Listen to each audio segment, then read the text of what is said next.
Well, on our interview portion this afternoon, we're focusing on the relationship between Kenya and Uganda, which has been strengthened over the years, given that we are both in the East African community. Now, remember that Uganda remains Kenya's largest export market and its largest trading partner for years within the East African community. And of course, Kenya were able to sign several MOUs. The one we want to focus on is on tourism, given that the upcoming 4th Uganda-Kenya Coast Tourism Conference is set to happen, as well as the tourism collaboration between Kenya and Uganda. And who better to talk to than the Ambassador Paul Mukumbia, who is the Consul General at the Consulate of the Republic of Uganda in Mombasa. Ambassador, thank you for making time for us. Thank you, and thank you for hosting me. And maybe we start on that premise, Ambassador. In terms of the MOU of cooperations that we have signed, Kenya and Uganda, in terms of tourism, how has that helped both nations? Thank you very much. The MOU on cooperation in tourism was signed at the end of August during the visit of His Excellency President Yoweri Kaguta Museveni, President of the Republic of Uganda, when he came on a working visit to visit his Kenyan counterpart. During that time, a number of memoranda of understanding were signed between Uganda and Kenya, and one of them was the MOU on cooperation in tourism. Really, it broadly touches on joint marketing, joint training, regulation, and all these types of matters related to tourism between the two countries. You may be aware, you just mentioned that Kenya and Uganda are big trading partners, but also in terms of tourism numbers, Uganda is Kenya's second biggest source market after the USA. And last year in 2024, about 225,000 Ugandans visited Kenya. And also for Uganda, Kenya is the #1 source market for tourism or visitors. And last year, over 460,000 Kenyans visited Uganda. So you can see that we already have a good basis for cooperation and collaboration. But even before the signing of that MOU, we have been doing quite a lot, as you have indicated, of cooperation in matters of tourism. We have the Uganda-Kenya Coast Tourism Partnership. Yes. We've been having the Uganda-Kenya Coast Tourism Conferences since 2022. We had the first one in Mombasa, that in November 2022. We had the second conference in Diani in 2023. We had the third conference in Uganda, Kampala, Munyonyo, last year in November 2024. And this year, we have the 4th conference that is happening at the end of this month on 27th to 28th in Malindi, Kilifi County. And this year's theme, we are focusing on youth, technology and innovation.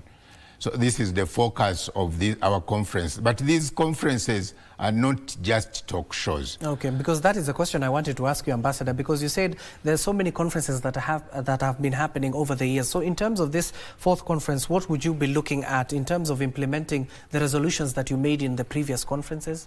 Actually, we don't wait for these conferences to implement. As part of the conference series, we also have other activities. We have got familiarization trips, both to Uganda and Kenya. We've got golf tournaments, and all these help us to grow the numbers. But really, during these conferences, the stakeholders, especially the private sector, our biggest strength has been partnership with the private sector. So during these conferences, the private sector players, tour operators, travel agents, hoteliers get to meet. They get to know one another. They build strong networks. They build partnerships. They have working arrangements.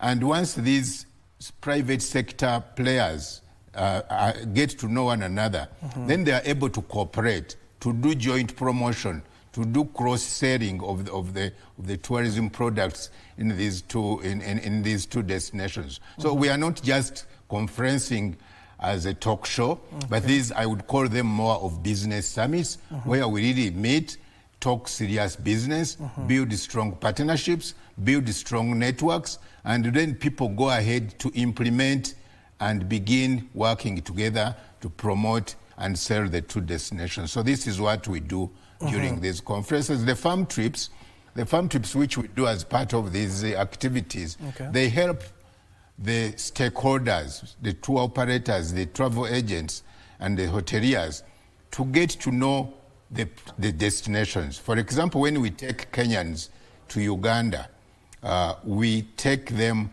to what we want to promote. I should also say that we are promoting complementarity between these two destinations. We are not competing. So we promote those products, which, for example, at the Kenya coast, we have the beaches.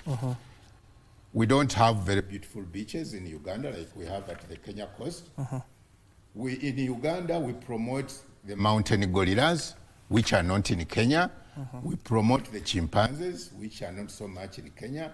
We promote the adventure tourism on River Nile in Jinja. That is not in Kenya. We promote the Kampala city nightlife. Which, of course, Kenya has its own nightlife, but you know Kampala is the capital city of nightlife in this region. So really, we promote this complementarity so that, for example, when an international tourist comes to the Kenya coast to enjoy the beach, on the same itinerary, they can go to Uganda and do the mountain gorilla trekking. So we call it bush to beach and beach to bush. And these are the partnerships that we have been building. So the stakeholders are able to know the products, to experience them, to know the accommodation players, the places of accommodation, to know the transport, the vehicles that they can use. So that this does away with what I have been calling Google operators. Okay, Ambassador. Okay, let me, as we wind up on that as well, given that we're running out of time, in just 40 seconds, you've just said this conference will be happening at the end of this month. In terms of Kenyans and Ugandans who will be seeking to come, what should they look out for?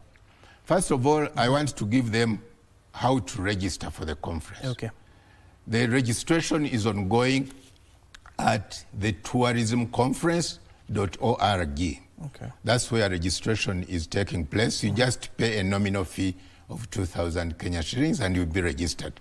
We'll also have an exhibition that will be happening alongside the conference. You book a booth with 50,000 Kenya shillings. But now in terms of substance for discussion, quickly, really, we are going to discuss tech-based tourism. How can we use technology to promote our destinations and be able to grow the numbers? We are going to talk about smart destinations. A destination like a Vipingo Ridge. We want to see how can we, that's what the modern traveler wants. We are going to discuss culture and heritage. We are going to discuss adventure and sports. So these are the topics, panel discussions we are going to have. We are going to immerse ourselves in these discussions to see, especially for young people, the innovators. We want to give them a platform to showcase their innovations. How can they use their innovations to promote tourism? The content creators. We want to see how can content creators, how can we use them to grow the tourism numbers? Supposing, for example, a content creator created content about the tourism products in Uganda and Kenya, and they shared it widely. That would help us a lot in growing the tourism numbers. Thank you so much. And of course, you've just heard from the ambassador, and thank you for making time for us and talking to us, given that the upcoming 4th Uganda-Kenya Coastal Tourism Conference will be happening at the end of this month. You've just heard from the ambassador where you can get those links and apply for them, and of course exhibit what you can do for not only tourists within our country but beyond our borders. As I told you, Kenya and Uganda have had an illustrious relationship, not only in trading partners but in terms of being even brotherly in our border points. But of course that concludes our interview. The Ambassador Paul Mukumbia, he is the Consul General at the Consulate of the Republic of Uganda in Mombasa. Thank you for making time for us, sir. And of course we wish you all the best as that conference is upcoming.